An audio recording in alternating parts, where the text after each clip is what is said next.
welcome. I am here at day 2 of the NRWGC, that's Napoleonic and Revolutionary War Graves Charities, War and Peace in the Age of Napoleon III. That's the third of the conferences, not Napoleon III. We had some problems with that. I am late for the next panel, but we're here. We're going to be here all weekend, so tune in and enjoy.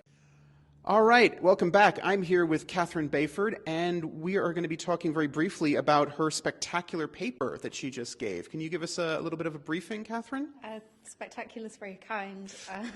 It was a paper on the lesser-known element of Josephine's relationship or affair with Hippolyte in the first years of her marriage. We tend to focus a lot on the romantic element of it. People understand Bonaparte's personal feelings towards this. They even understand how the relationship progresses, exactly where it progressed, the intimate details of Bonaparte's marriage, the fact he's being cuckolded, so on and so forth. But a lot of people manage to overlook the distinctly financial element of this. The fact that there is kind of this relationship hinges on financial crime, defrauding even Napoleon's own army. So I attempt to sort of bring forward a little bit more of an emphasis not so much on the romantic or sexual element of the relationship, but rather the fact that these two are engaged in literally defrauding Napoleon's own army whilst cuckolding him. This is a kind of phenomenal scandal. We tend to find that even at the time this is overlooked, when the affair is revealed, Napoleon's almost the last to know. He's humiliated, personally devastated. The British, of course, the Royal Navy intercept letters in which he's insisting he's going to divorce Josephine, sort of calls her all sorts of horrible names I'm not sure if I can say right now. They publish this, it's all mortifying. But audiences in the late 19th century, in the late 18th century were very similar to audiences today in that they really got distracted by sex. So we find that a lot of the fallout at the time is really focused on this, again, this sexual element of the relationship between this older woman and this sort of dashing, devilish young man. And it completely manages to escape people, even the people in late revolutionary Napoleonic France, that their own soldiers are essentially having, arguably food stolen from them, the clothes taken off their back, in order to fund the lifestyle of two people back home. So you're, in a way, giving Josephine back her agency in this, because this scandal has been turned into basically just sex, whereas in fact it is a much bigger thing overall. Yeah, giving Josephine back her agency is one way to put it, definitely. Josephine was definitely a woman who wielded her own agency very well, of course, but not so much as you say in the historical record. We tend to find that, broadly speaking, and to a somewhat understandable degree, even when we're talking about the most famous woman in the Napoleonic period, arguably, people are focused on her as a mother, as a wife, as a not quite mother to her second, to any children from her second marriage. Very rarely do we start getting into just the nitty-gritty of how she's living her life. Who is she defrauding? Yeah. What is she actually doing with this money? How much money is she managing to amass? Why is she doing this? What are her motivations? So just trying to focus in on the things that just make her a really particular, curious individual. It also strikes me that this is sort of, where a lot of the British historians here will be familiar with the Duke of York's sex scandal and sort of selling commissions. And this sort of blows that completely out of the water in terms of the scale that we're talking about. Yeah, I would say that that's completely fair. There's a great quote with the Duke of York from his brother who says something along the lines of, you can tell that James is secretly a Catholic, just look at his mistresses, they're his penance. And in some ways, many people, especially at the time, especially the Bonapartes, Napoleon's family, his siblings, really feel like Josephine is a completely unnecessary penance for Napoleon.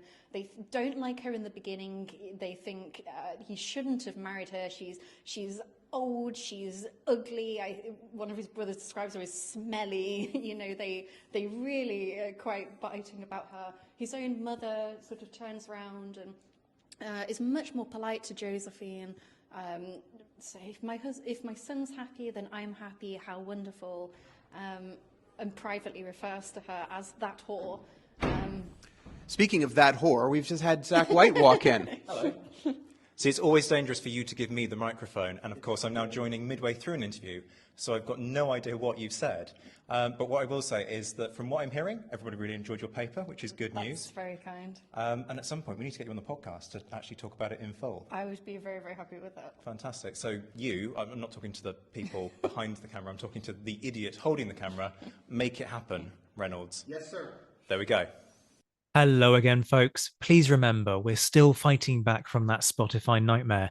So please do 2 really simple and quick things to help us rise from the ashes. First, whack that subscribe button, especially if you're listening to this on Spotify, because you're likely to have been disconnected. But whatever platform you listen to your podcasts on, please just do it anyway to make sure you can stay connected to us. Second, like and leave a comment. It helps bump us up the algorithm to reconnect with our lost audience. If you're a fan of the show, you can leave a 5-star review. Go on, you know you want to. And did you know that you can now join a mailing list to get regular updates on all the news about newly released episodes, meetups for patrons, new lines of merch that have dropped, and all the hot gossip about what's coming soon? Because let's be honest, this show is all about the hot gossip. To sign up, go to www.thenapoleonicwars.net.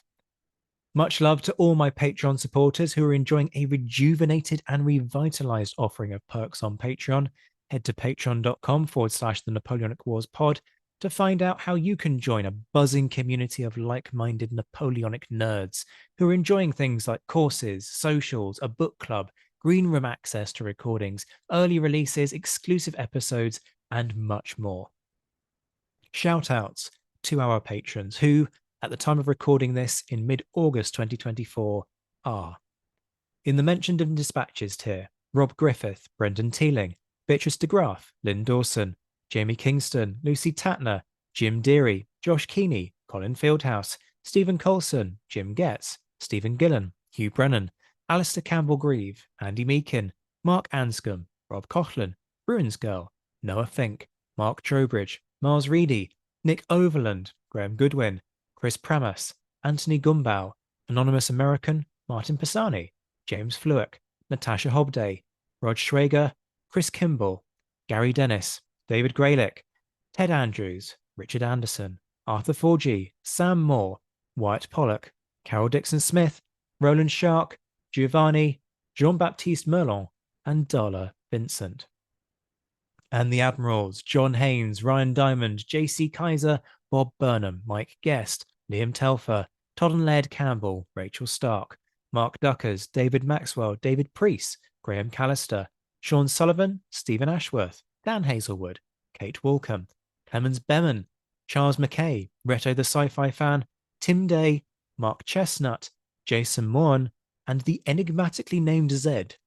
And I promise that's not just me boosting the numbers. We'll be back very soon, but until then, this has been the Napoleonic Wars pod. On behalf of myself, Liam, Luke, and Josh, take care of yourselves, folks. Stay well. And as always, thank you for listening.